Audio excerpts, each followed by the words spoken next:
Well, hey there guys, thanks for joining us. In this video, we're going to talk about guitar binding on electric and acoustic guitars. What is this stuff? Why is this stuff? Also, we're going to talk about your tuning gear ratios. Does it make a difference? Let's find out.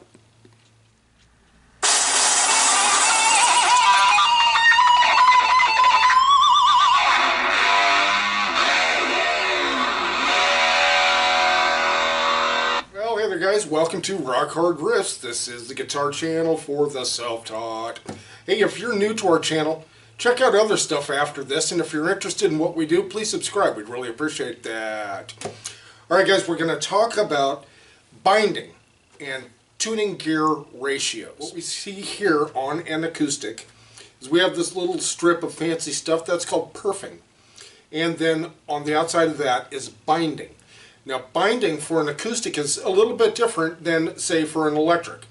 Now, when you have a joint here, when you have a joint of wood grain going this way on the top, and then wood grain going this way on the sides, okay, so that creates a joint. You basically have a joint there, and you want to cover it, or like, say, put molding on it, or trim, something like that, and that's what that does.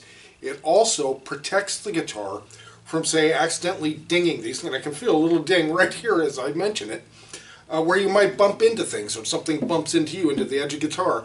This is a very vulnerable point of an acoustic or any guitar, and anything that might ding into that is going to ding into the wood, and it may tend to separate or fray a little bit.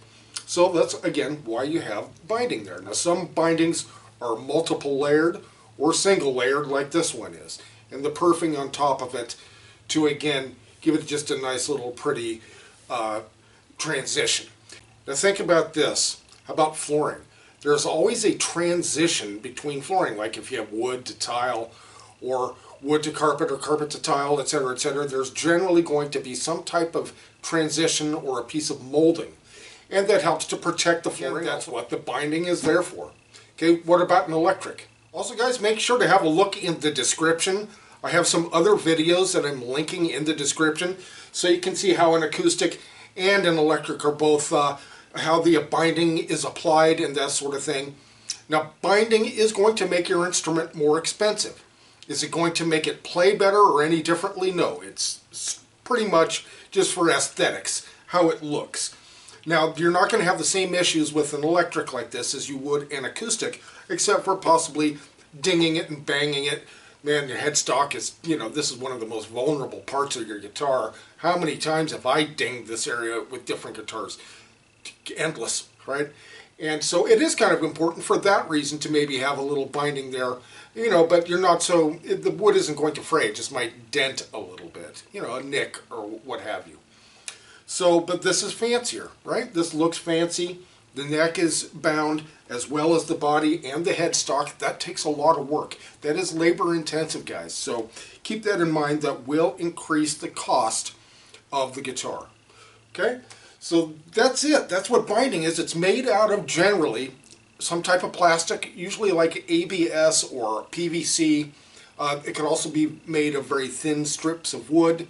Again, I have videos linked in the description, guys, that shows you how they do it. Make sure you check those out. It's really cool.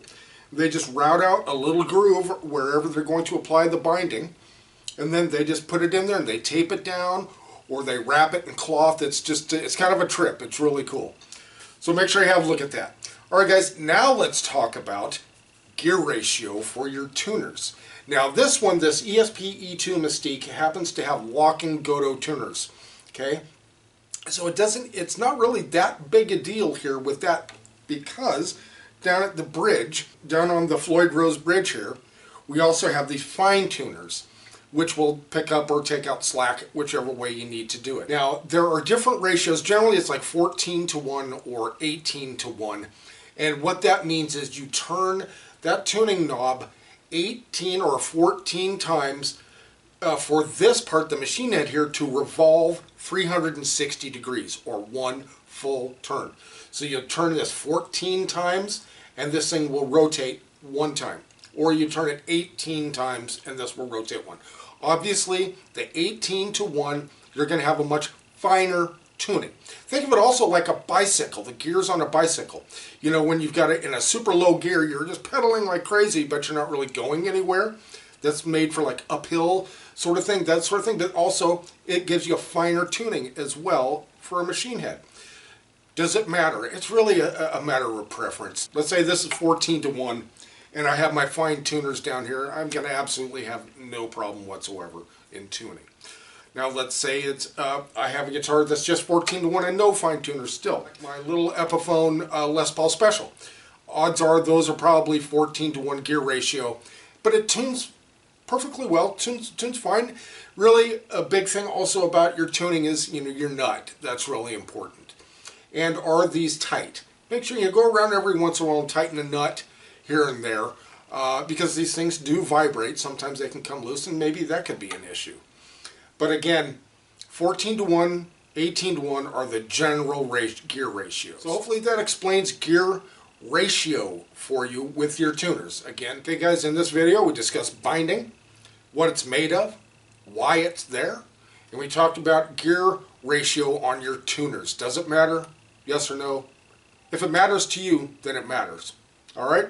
Okay guys, thanks so much for joining us, and we will see you next video.